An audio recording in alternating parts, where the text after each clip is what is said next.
Today's lesson teaches that wisdom protects, preserves, and provides. What is the most insightful piece of wisdom you have ever heard?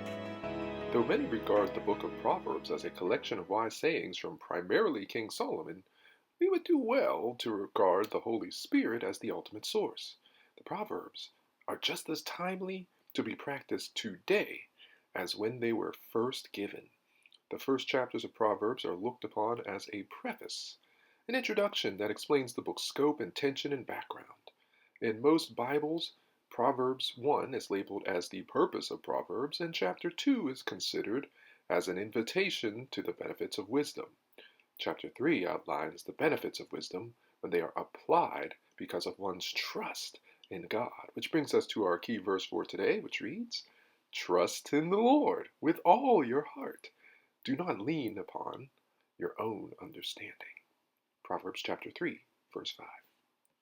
The writer of Proverbs begins the chapter with the affectionate and familial language of endearment, "my son." He exhorts his son and by implication the reader to not forget his law, or the teachings and commandments that are to follow. In the fifth commandment, God added a long life to the honoring of parents, and God promised length of days to Solomon at Gibeon, on the condition that he walked in the ways, statutes, and commands of God. It is life in a qualitative sense, a life worth living, the good life, indicated by peace or shalom. The teachings also bring a state of wholesome, peaceful well-being primarily realized in relations among people. Obedience is more than lip service or outward show. Instead, it must become an integral part of the disciple, internal character of the heart.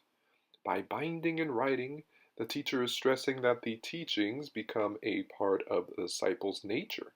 A disciple is to hold the teachings permanently in memory, making them an indelible part of his or her character. In Proverbs chapter 3, verse 4, good understanding indicates the way others see us, their perspective or attitude. Although godly people suffer at first where they are not fully known or when among those opposed to God, a truly godly and benevolent character will, in general, be prized wherever it is well known. The call here is for a trust characterized by total commitment, with all your heart and in all your ways. We, like Abraham, must be fully persuaded that God is able and faithful to fulfill what he has promised. From this conviction, we are to commit all our concerns to him so that we can be directed, ordered, and overruled as his infinite wisdom sees best. We are to use our understanding, but we must not transfer to it any measure of dependence that should be placed on God alone. Human wisdom is inadequate, but divine wisdom is sufficient for guidance in life. To know God in all our ways means giving constant attention to the divine will and presence.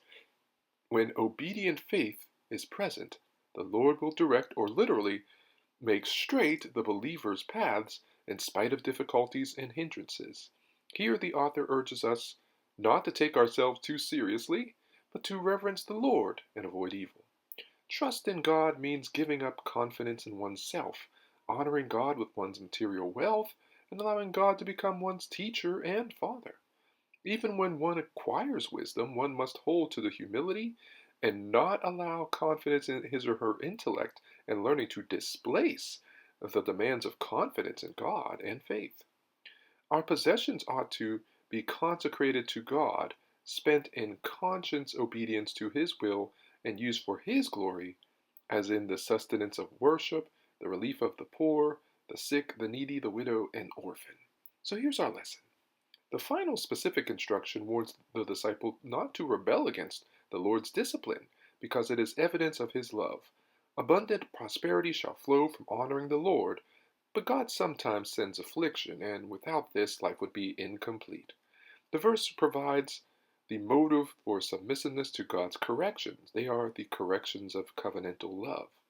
And so in Proverbs chapter 3, we find Solomon, a busy king with 700 wives and 300 concubines, making time to teach his son how to live. How can our spiritual community empower parents to become active participants in their children's lives in spite of life's challenges?